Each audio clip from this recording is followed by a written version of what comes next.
దానికి ప్రతిరూపంగా అది నిలబడింది. వాస్తవానికి మీ అందరూ కూడా చూసిండ్రు కేసీఆర్ గారి ఉపన్యాస తీరు. ఏం చెప్పారు కేసీఆర్ గారు? బీఆర్ఎస్ టీఆర్ఎస్గా పుట్టినాడు, ఉన్న పరిస్థితులు, తెలంగాణ రాష్ట్ర సాధనే ఏకైక ఎజెండాగా ప్రారంభమై తెచ్చిన తెలంగాణను ఎట్లా ప్రజలు చేతికిస్తే అభివృద్ధి చేసిండ్రు. కేవలం ఈ సంవత్సరాల కాలంలోనే మళ్ళీ పరిస్థితులు మళ్ళీ ఎట్లా దెబ్బతింటున్నాయి, అభివృద్ధి ఎట్లా కుంటుపడుతుంది, సాధారణమైన ప్రజలకు కూడా అర్థమయ్యే పద్ధతుల్లో అర్థమయ్యే భాషలో చెప్పాను. ఇందులో ఎవరి పేరు ఏం తీసుకోలేదు, ఎవరిని ఏం మాటలు లేదు. కానీ పాపం కొంతమందికి దుఃఖం ఆగుతలేదు. అయ్యో నా పేరు చెప్పకపోయే అని చెప్పి దానికి తోడు పాపం ఈ మధ్యన కొంతమంది రాజకీయ విమర్శకులు కావచ్చు, సోషల్ మీడియా విమర్శకులు కావచ్చు, వాళ్ళకి ఏదో కొంచెం సూటిపోటి మాటలు అంటున్నట్టున్నారు.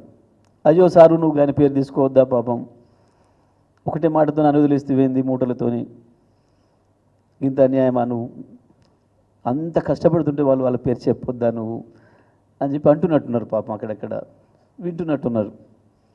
ఇంట్లో కూడా అన్నరే, అయ్యో ఏంది నీ పేరే తీసుకోలేదు, నువ్వు పొద్దున్న లేస్తే కేసీఆర్ పేరే తలుస్తున్నావు, 16 నెలలు 15 నెలలుగా ముఖ్యమంత్రి కాకముందు తలిసినావు, ముఖ్యమంత్రి అయిపోయాక కూడా కేసీఆర్ పేరు తలవని రోజు లేదు. నువ్వు సరే ఎట్ట తెలుసుకున్నావో, లాగు వీక్తానన్నావో, అంగి వీక్తానన్నావో, కనుగుళ్ళు వీక్తానన్నావో, పేగులు వీక్తానన్నావో, ఏదో పద్ధతులు అయితే తలుసుకుంటున్నావు రోజు.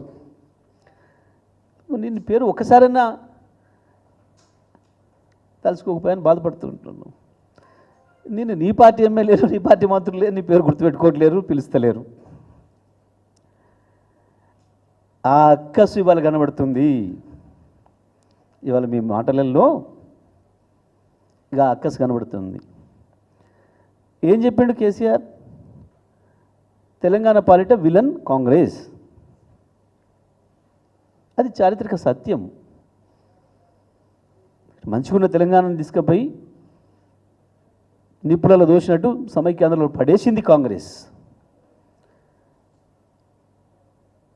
మాకు ఇచ్చిన హామీలు నెరవేర్తలేవు, మాకు అన్యాయం జరుగుతుంది, సాక్షాత్తు నెహ్రూ ముందట రాసిచ్చినవి అమలు చేస్తలేరు,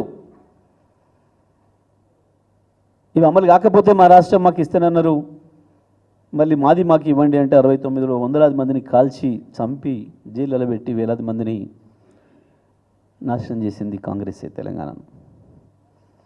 అంతేకాదు, తెలంగాణ ఉద్యమం గురించి తెలంగాణ పదం మాట్లాడితే వేరు పేర్లు పెట్టి నక్సలైట్లని రకరకాల పేర్లు పెట్టి కాల్చి చంపింది కూడా కాంగ్రెస్. ఆ తర్వాత కేసీఆర్ నాయకత్వంలో వచ్చిన ఉద్యమాన్ని చూసి ఇక్కడ చంద్రబాబు నాయుడు చేతిలో నడ్డి విరిగిపోయిన కాంగ్రెస్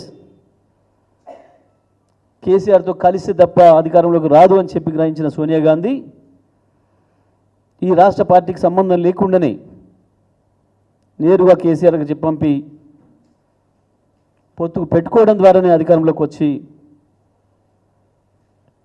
యూపీఏలో భాగస్వామ్యం కావాలని కోరి కామన్ మినిమం ప్రోగ్రాంలో పెట్టించి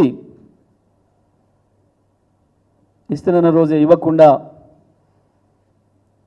తెలంగాణ ప్రజల మద్దతుతోని టీఆర్ఎస్ పార్టీ మద్దతుతోని కేంద్రంలోకి వచ్చి అధికారంలోకి వచ్చి 5 ఏళ్ళు సజావుగా పరిపాలన నుండి మోసం చేసి మళ్ళీ వందలాది మంది తెలంగాణ బిడ్డల చావుకు కారణమైంది కూడా కాంగ్రెస్. అదే విషయాన్ని చెప్పింది కేసీఆర్. తెలంగాణ పాలిట విలన్ కాంగ్రెసే, ఎప్పుడు అప్పుడు ఇప్పుడు ఎప్పుడు కాంగ్రెసే అనే మాట. ఈ గొట్టగాళ్ళు ఎవడు లేడాయాల ఇవాళ ఇంత ఎగురు దొరుకుతున్నాడు ఎవడు కూడా కాంగ్రెస్లో లేడు.